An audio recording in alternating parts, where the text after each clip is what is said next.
Hey everybody, Exalibur here, and I've got another Kickstarter unboxing. Came in this lovely white envelope. There's more in there, but it is from the Kickstarter Tiny Dungeon. Minimalistic fantasy role-playing. This is the successor to Tiny Frontiers and Tiny Frontiers Mecha and Monsters, and it is meant to be a D6 RPG engine. Okay, anyway. So let's take a look at what's inside the book, and then we'll take a look at what the rest of the stuff in the package is. So this is just a bare bones print with all your standard rules, getting started, character creation. So there's the basic rules right there. And then here's the advanced creation, which goes through all the different races. Let's see here. Let's see what races there are. We have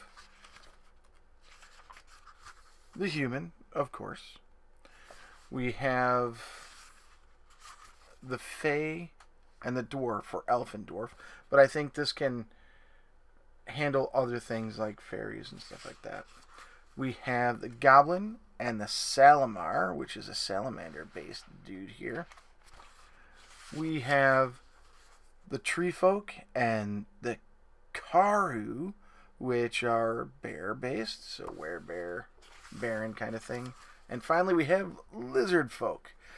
We've got traits just like in a lot of other games. We've got weapons, items and equipment, and then this is the game master section, which shows you how to run it and the enemies and the location chart. Let me just take a look at the location chart. Okay, no, it's an enemies chart. I thought it said location chart. So that just gives you an idea of like I guess these are your challenge ratings from D&D, and they just put it in words. So fodder is like a minion, then you've got challenge rating 0.5, and then 1 and 2 and 5, 15 and stuff like that. You know. I haven't gone through and done an actual D&D comparison to this, but that is generally what it is. So we get all these monsters in here.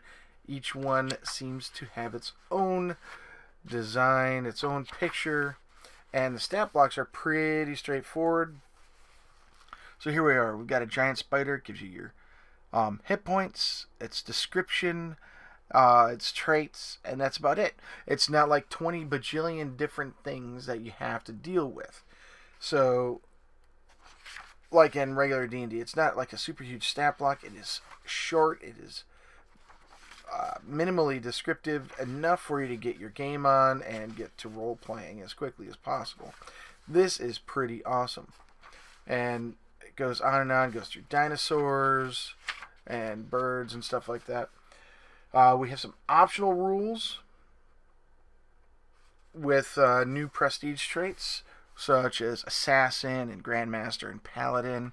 And then we go into magical disciplines, so you learn about different magic. Optional combat rules, so you can get more advanced rather than just a straight basics. And then here's an adventure generator for the Dungeon Master, which is awesome.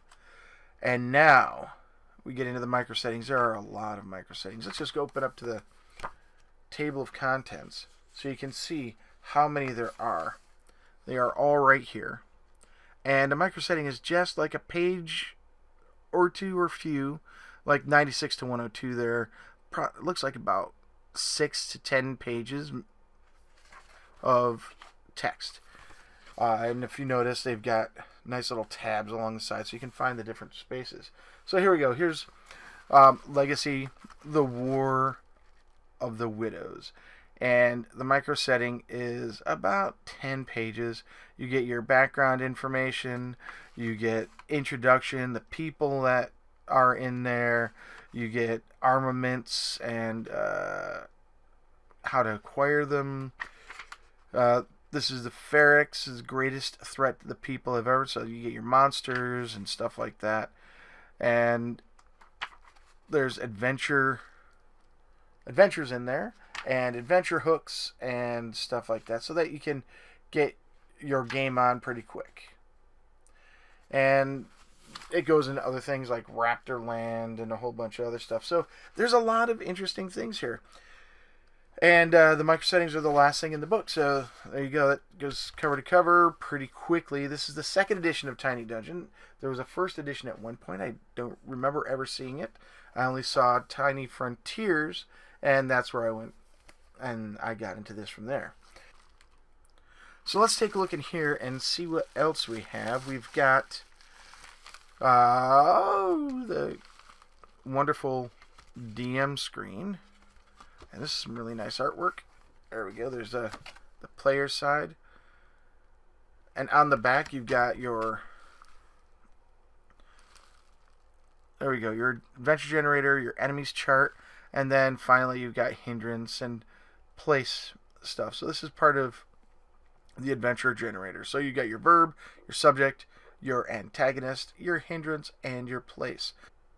So you can quickly put together an adventure and get to playing as quickly as possible with very little startup. And of course, your enemies chart just lists the same thing from the book with the challenge rating and hit points and descriptions and all that stuff. These are all pretty nice little GM screens for these games. I've got the GM screen for Tiny Frontiers, and it's about the same quality, really nice, very nice cardstock as well. The book, by the way, has got a very, very nice feel to it, and I believe that's called Perfect Bound, so it's going to take some time. You have to work in the spine, but it doesn't look like it's going to crack or anything like that. That's pretty nice.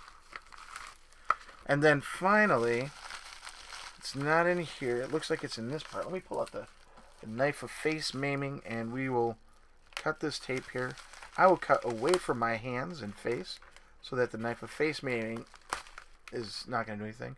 And the blade is pretty dull, I guess, because it's not cutting as well as it used to. Let's go ahead and get this open here. Yep, the dice have decided they want to slide down.